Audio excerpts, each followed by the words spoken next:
Good everyone, my name is Graphics. If you look at the front of your screen, you will see a question.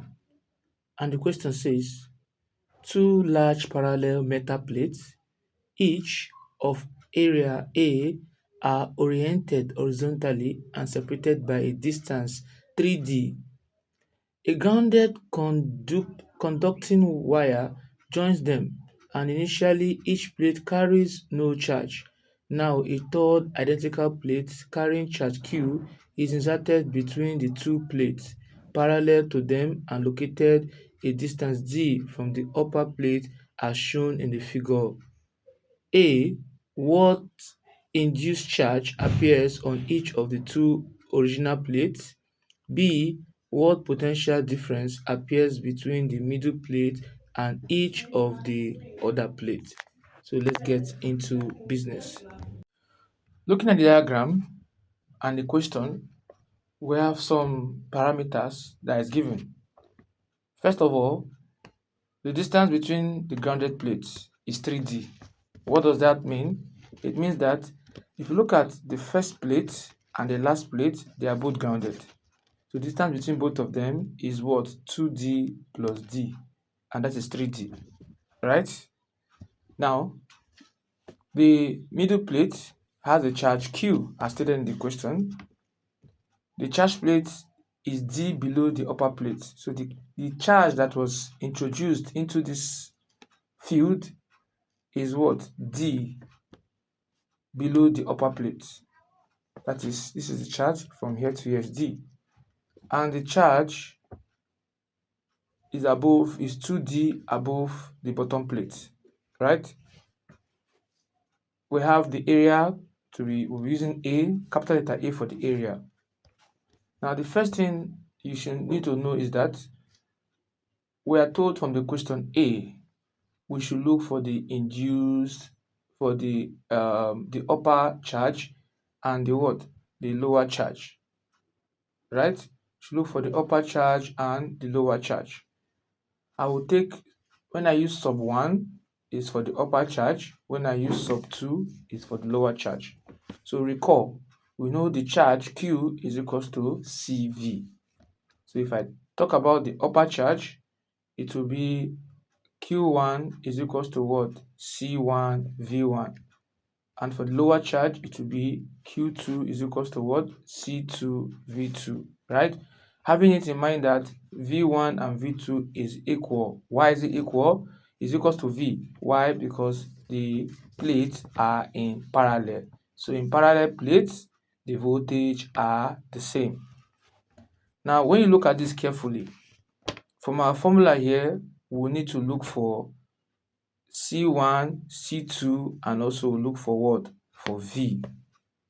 Now, for what we have here, for a plate, a parallel plate, our capacitance is equals to the permittivity, which is given as the epsilon naught, times the area all over the distance between the plates, and that is x, right?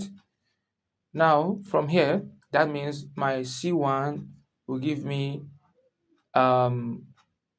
permittivity times area over D. Why am I using D?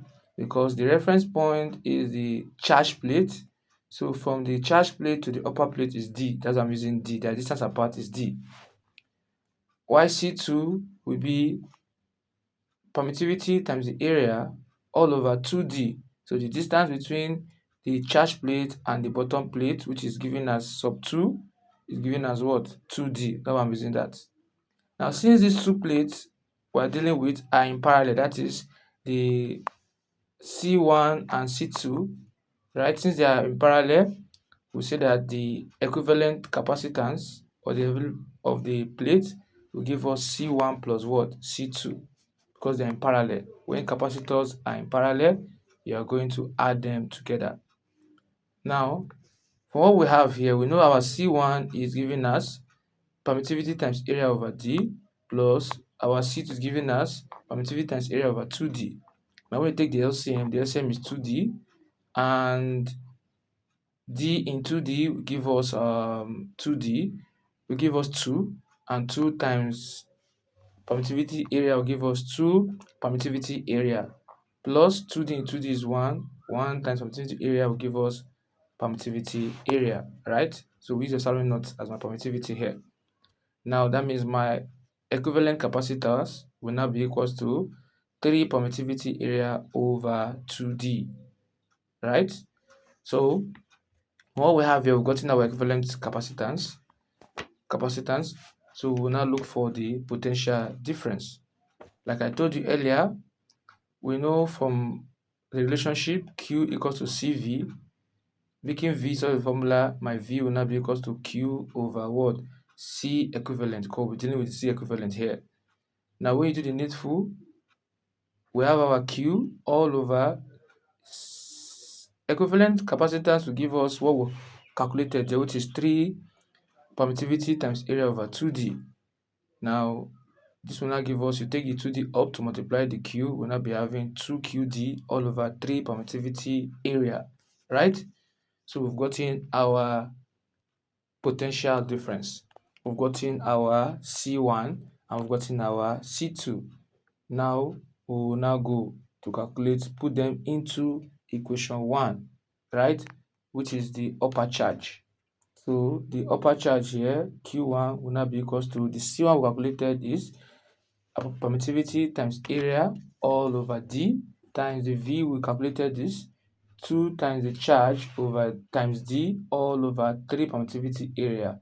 And when you do the needful, we'll be left with just 2Q all over what? All over 3. Why? Because permittivity area here will cancel this here, and we left D will cancel D, we'll be left with what? 2Q over 3. And for the lower capacitor, you put your parameters into equation 2, that is for the lower capacitor, and for the lower charge. So we're having Q2 is equals to, what's my C2? C2 is given as permittivity times area over 2D times V, which is 2QD over 3 some epsilon naught A. So we have the Q2 to now be equals to Q over 3, right? So the induced charge Q2 will now be what? Q all over 3. How did I get that? 2 here will cancel 2 here. D will cancel D here, right? And we'll be left with epsilon naught A will cancel epsilon naught A. So we're having just the capital letter Q all over what? 3. So we've gotten the induced charge on the original grounded plate. For the upper one is negative 2Q over 3, and for the lower grounded plate is equals to what? Negative Q all over 3, right? So that's what we have. And what's the potential difference is what calculated earlier. V, we've already done that already. Is that okay?